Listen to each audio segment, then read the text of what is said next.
Teachers split over GTU protest vote. State condemns Venezuela's declaration on Essequibo. EPA grants permits for U.S. $600 million Freedom Hoop port facility. And why political conflicts of interest hurts us all.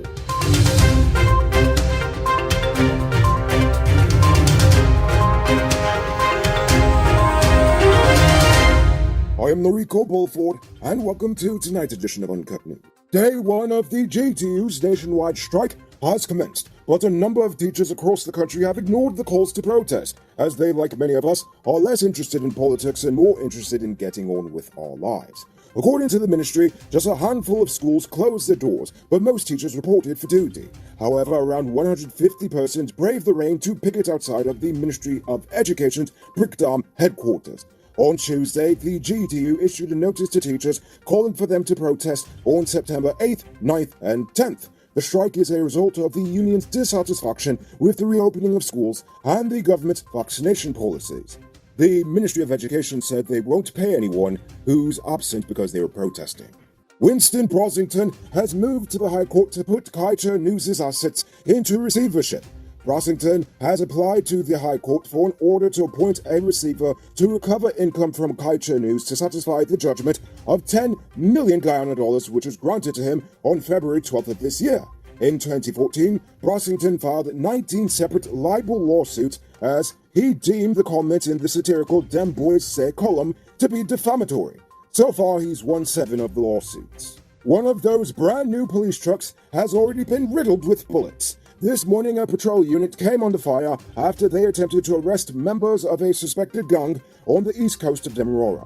At about 6:15 this morning, the officers intercepted a gang of 4 men who were about to rob someone. However, the suspects drove away and the police gave chase. During the chase, the pylon rider shot at the police, who returned fire. The 2 suspects then abandoned the motorcycle and fled on foot, resulting in one of them being arrested while the other escaped. No one was injured during the exchange of gunfire. This morning, the government and the opposition announced its firm rejection of an agreement by Venezuela's government and their opposition regarding the Essequibo region. Apparently, things are so bad over there that Maduro is desperately trying to have the U.S. sanctions lifted. So in order to get the opposition's support, he decided to do the one thing that dictators always do: invent an outside enemy to unite the people against. In this case, he is bringing up their old claim to the Essequibo. The Foreign Affairs Ministry called the accord an overt threat to our sovereignty, saying that Guyana cannot be used as an altar of sacrifice for settlement of Venezuela's internal political differences. I agree. Are you one of the chosen few that benefits from duty-free?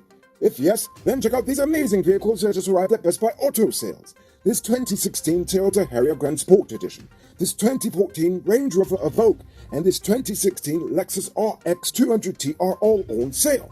They are all fully loaded and come with all modern features. Call or WhatsApp 662-0844 for more info, or visit their showrooms at Lot 171 Peter Rose Street, Queenstown, or Lot 2 Lamo Street, and tell them Noriko sent you to get in on a sweet deal. A 23-year-old man and a 15-year-old boy were arrested after they were caught on camera robbing commuters at the Demerara Harbor Bridge this morning. The robbery took place as commuters were in their vehicles during the early morning retraction of the bridge. Footage shows 4 motorcyclists with pylon riders robbing several persons at gunpoint at the eastern edge of the bridge before fleeing the scene. The 23-year-old male was caught hiding in Northeast La Penitent, while the 15-year-old was arrested in Our Boys Town.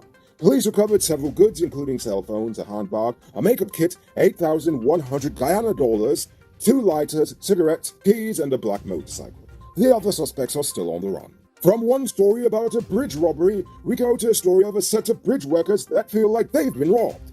Yesterday morning, employees of the Burpees Bridge staged a protest calling for safety gear, following the refusal by management to replace equipment damaged on the job. The workers also called for pay hikes, which they said they have been pleading for over the course of several years. The workers gathered in front of the BBCI office and explained that the management refuses to give them more PPEs since they had already received their personal protective equipment entitlement, and they would have to purchase any replacements if needed. The EPA has granted an environmental permit to NRG Holdings Incorporated, a consortium of Guyanese businessmen led by Nicholas Daegu, and John Alfonso and Azzuddin Mohammed. The approval is the first step to clearing the way for the start of its projected US $600 million Freedom Hoop oil and gas shore-based development.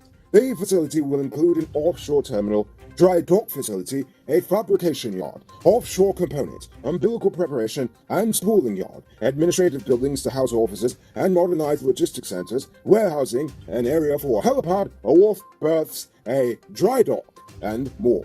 It will occupy some 400 hectares of coastal land and employ anywhere from 50 to 100 long-term employees.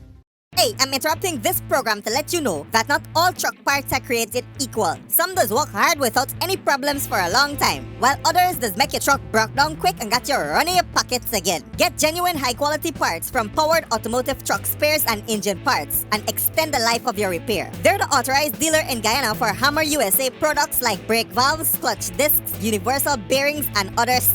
Visit them at 1161 EE Eccles or call them on 697-0171. Powered Automotive, the #1 truck and engine parts store in Guyana. If you didn't know, well, now you know.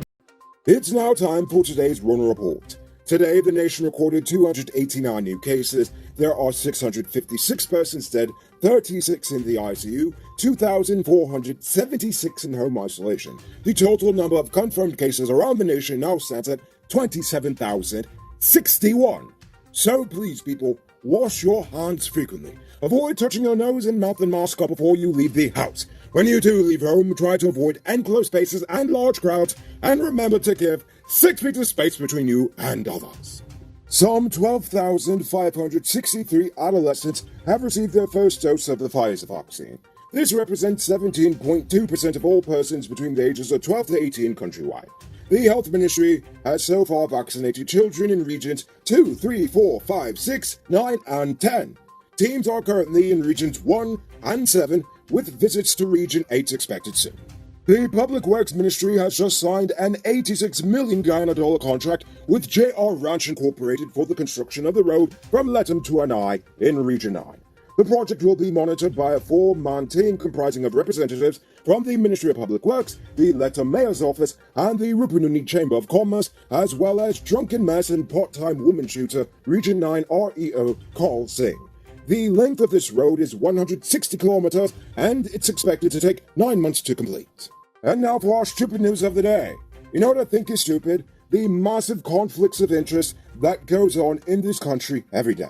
The teachers' union is on strike, but the division in the ranks makes it clear that, unlike in 2018, this has nothing to do with the feelings of the teachers and everything to do with the fact that the second-in-command, Coretta MacDonald, is actually an APNU MP. But that shouldn't be too surprising, as the PPP did the same thing with Kamal Chan and Gawu whilst he was alive. And that is why the sugar workers never got any relief under the PPP, but they still kept voting for them. However, the only thing second to co-opting political movements is the nepotism that goes on here. Remember when Housing Minister Valerie Patterson hired her husband to build a set of homes for the ministry? Or what about the fact that Granger's business minister, Dominic Gaskin, was his son-in-law? Now, before you get mad at me and accuse me of picking on APNU, remember, the Bishop Magic Dawn Juan Hedgel literally has his whole family employed by the government. Yes, his brother and 2 adult sons were given high positions in several ministries. How can we expect true change when the political elites of this nation use our government like it's a personal family wealth fund? Is this not a democracy? I mean, come on, why do we even allow this? I mean, we choose them as leaders. Now, this is just the tip of the iceberg, as I can cite another 20 or more cases of conflict of interest within the government. But what I'm trying to get at is that if you think anything politically in this nation is done because it was the will of the people and not that of a few political elites, then I'm sorry to tell you, but your assumption is pretty stupid. Don't miss the grand 50% off sale and get a free 1-month Digital Prime bundle plan. Available at City Mall, Starbucks Square, Regent and Light Street, Massey Turkine and Massey Providence. Shop early, limited stocks available. Moving on to our Uncut News Views Poll question of the day. Every day we pose a question about current events in the nation, the region, the diaspora, and how you feel it relates to us. So you give your responses in the comments and we'll read the best ones in the following episode. Yesterday's question was, do you believe the police will actually maintain the new vehicles? Ricky Ramsamood says, nice. Now they give the police more reliable transportation to improve their efficiency in extorting the working poor of the country. Ha! I have to agree with you on that one, Ricky. Ananda Smith-Witter says, heck no, those police are experts in breaking up vehicles. If you see how they fly over the speed bumps through her community, even when there's no speed chase, it's bare Batman and Superman in those vans. In fact, Nicholas Basdio says he agrees. He says, this is Guyana. Those guys drive the vehicles as if it's their own, and when it's broken or crashed, they'll say it's not me. By the way, I translated those last two comments to English for you viewers who are not versed in our nation's true and original language, which is Creolese.